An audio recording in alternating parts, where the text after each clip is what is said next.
The worst tornado in the last 60 years.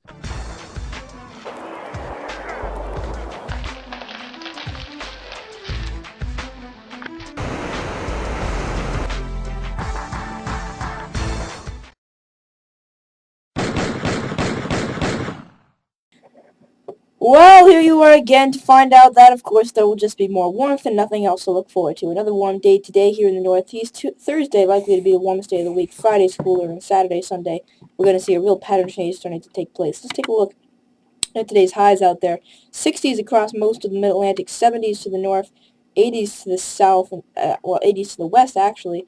And as we go on in through time, what you're going to notice here is, well, that was a fail. I guess I'm going to have to go back to the old format since it's too massive. Wait a sec, folks. As by the time we make our way out onto Thursday, what you're going to be seeing, of course, is the warmest day of the week. Is this showing up right? Wait a sec, folks. This is being glitchy. Alright, again, by the time we make our way out to Thursday, likely the warmest day of the week, 72... Why is this on Friday? What is going on here? Thursday, warmest day of the week, 75 to 80 degrees in most of New England, 70 to 75, some 80s are off to the west, and then cooler in southeastern Virginia, cooler in the West Virginia mountains. Friday, going to be a little bit cooler, that heat sort of receding to the south and west, still into the 70s, almost to Boston, 65 to 70 degrees in the southeastern Virginia area, 65 to 70 in the West Virginia mountains, 60 to 70 farther to the north in New England. And then Saturday, we're just seeing rain of varying intensity starting to push in. That will be the beginning of this system that we are watching now. The system is quite interesting. Why? Never understood this. Why I can't just get this thing to show up and work. But, well, here's what I'll do.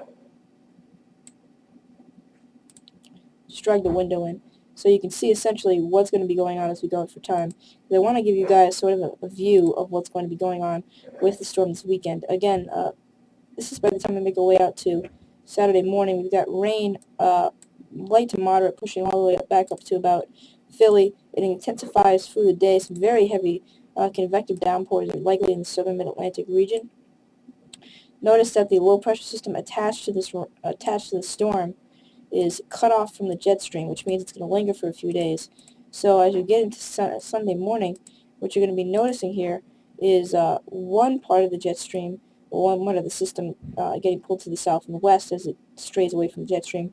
The other part, a little bit more progressive, getting pulled to the north and east. These pull away from each other, and it's basically a cluster screw-up for Saturday and Sunday because the system just cannot get its act together and leave. Alright, and Monday, essentially not really that much better of a day. Still, rain across most of the eastern corridor. If this was a month ago, I think we'd be looking at a February 6th, 5th through 6th, 2010 type blizzard. That is not the case, of course, because the cold air this time of year is just not plentiful enough.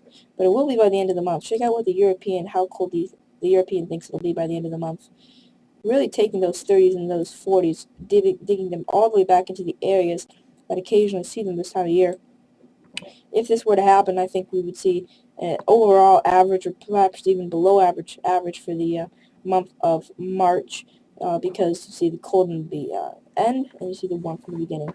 How about April? Well, it's looking like it'll be a little bit chillier. And the European actually does have a little bit of a snowstorm in New England by the 31st, but of course that's crazy out there. Well, that's it for now. Have a good day.